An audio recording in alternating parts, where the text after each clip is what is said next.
One of the victims of the fire which occurred at the hijacked Usindiso building in Marshalltown last year blames authorities. Sembiso Ndebele says government could have prevented this from happening.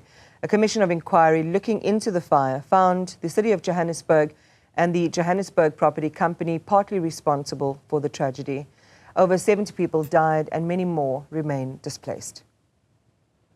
Bebeyazi ukuthi kuhlala abantu laphayana ukuba bebengafuni kwenzeke lento eyenzakalile bekumele basi informe before long time before singena bekufanele singangeni laphayana but basivumelile senzani sangene bayazi futhi ukuthi kukhona abantu abahlala ngaphakathi laphayana abazange beze kithi ukusitshela ukuthi no lento eniyenzayo irong yokuthi nihlala ngaphakathi siyabablame vele kulungile ukuthi bablame because bebeyazi ukuthi there is people inside there and singabantu nathi at the same time egcinini singabantu.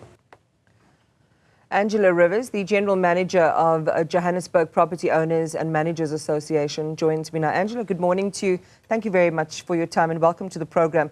We'd love to hear your reaction. We are still expecting to get part 2 later this month, but what do you think of what has been found thus far? Good morning. Thank you so much for having me on your show. I must say, for an inquiry to be only done in 9 months is extremely impressive. I didn't think that they would take it as seriously as they have. So I'm very impressed with the team and the people who were involved in the inquiry. It was very thorough and and very accurate, and things are coming out that are also quite scary. But so what I've seen so far, I'm really impressed with the way that it's been handled. So you talk about some of the things being revealed or coming out in this report being quite scary. Judge Sisi Kampepe's report made some grave findings, Angela, showing the City of Johannesburg and the Johannesburg Property Company failing to repair or manage that particular building. And they were aware of problems that were ongoing there since 2019. City bylaws were contravened because things like the fire doors being welded shut, illegal water and electricity connections, mounting uncollected waste inside and around the building. Basically, the flouting of so many emergency regulations simply gone unaddressed. The City of Johannesburg failing to prevent or eliminate any of those hazards and allowing the violation of public health bylaws, building regulations, and all of the other steps that would have mitigated the impact of the fire had they been compliant. So in your view, Angela, upon which individual's head should the hat of accountability actually be placed? So that's a very interesting and very difficult question, because since 2019, we've had 7 mayors, and with each mayor brings a whole bunch of new MMCs. So it's difficult to exactly pinpoint who would be held responsible. But in my opinion, Johannesburg Property Company, they've had the same head now for many, many years. She should definitely be held accountable. She's known about hijacked buildings for a very long time and has continued to ignore them. So if you're looking at I suppose the most logical pick would be the JPC. Johannesburg Water, City Power, absolutely. We have been, I have a list of hijacked buildings that I've been working on since 2016. This building was number 3 on our list. So it's not like the city was unaware of it and only suddenly figured out that there was something wrong with the building in 2016 or 2019. The reality is that building was deteriorating before they did anything.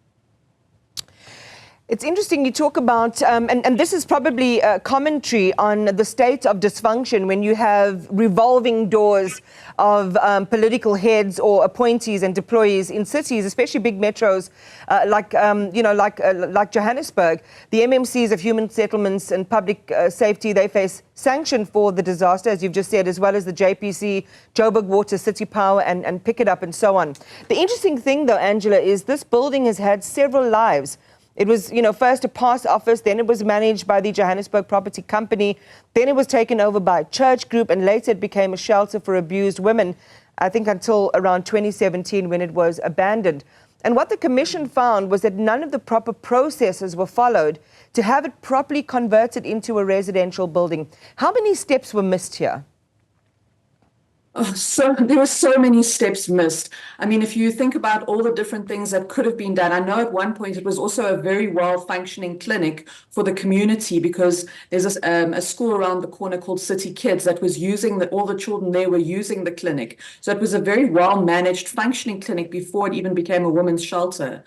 The big thing for me is that the minute that the lease expired, because that's their excuse that they didn't get involved, the main step should have been to secure the building and to protect the women that were being abused in there in a women's shelter.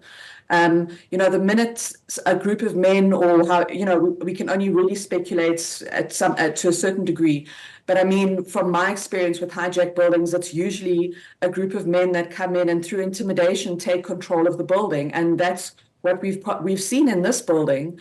And I think that first call, the first call to the city to say we're in trouble should have brought everybody out, from JMPD to Joburg Water, City Power. Every single person should have been on site the day that they realized that they had lost control of this building, especially when we have such a high rate of gender-based violence in this country, and that was a place of sanctuary.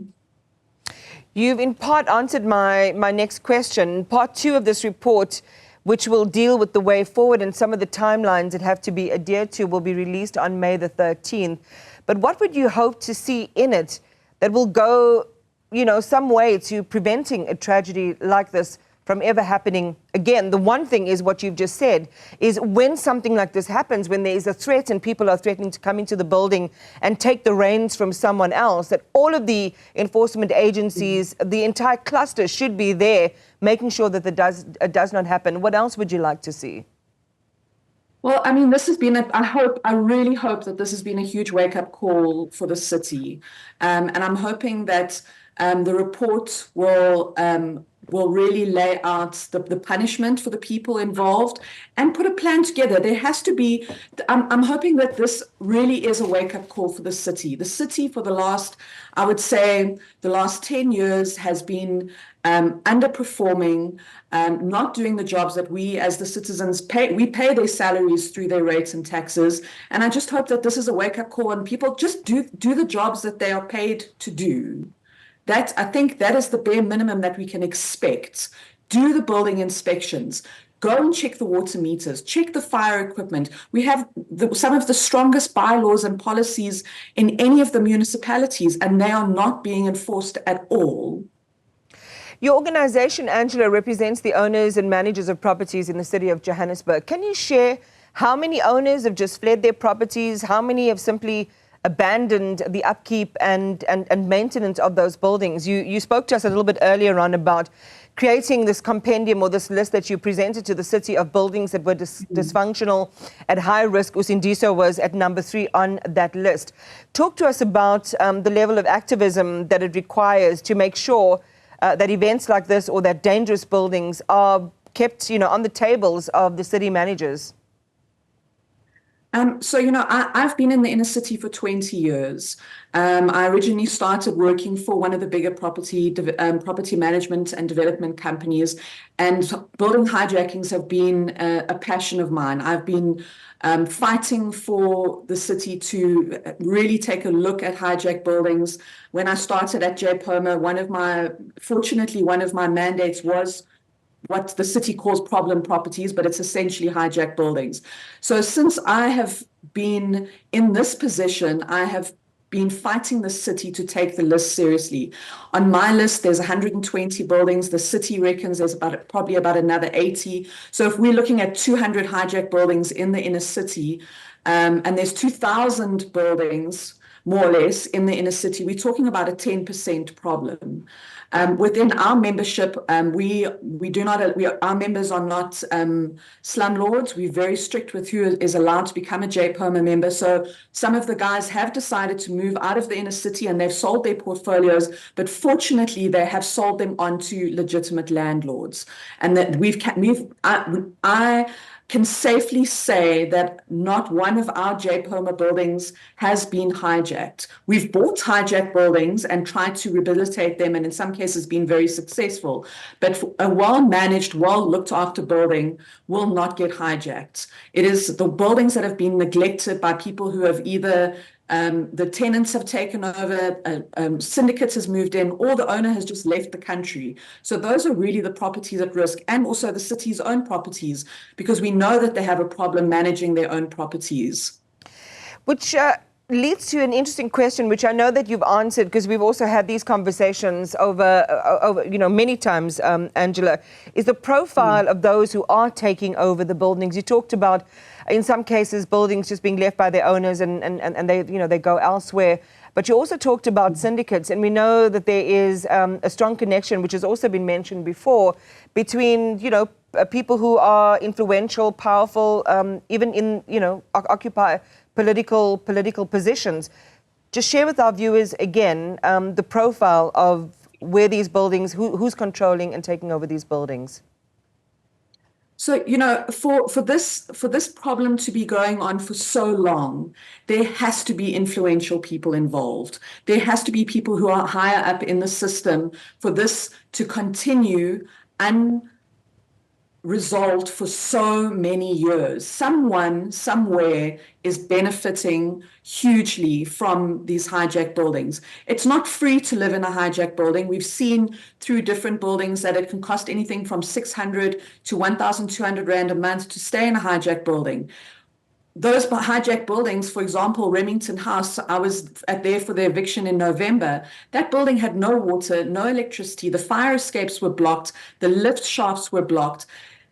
But there were inspections being done. Who was doing the inspections? Why wasn't the building closed down until only after there was a fire? Someone or some people are definitely benefiting. And I think that if we really had to do a proper investigation, I think we'd be really scared of how high this goes up within our council.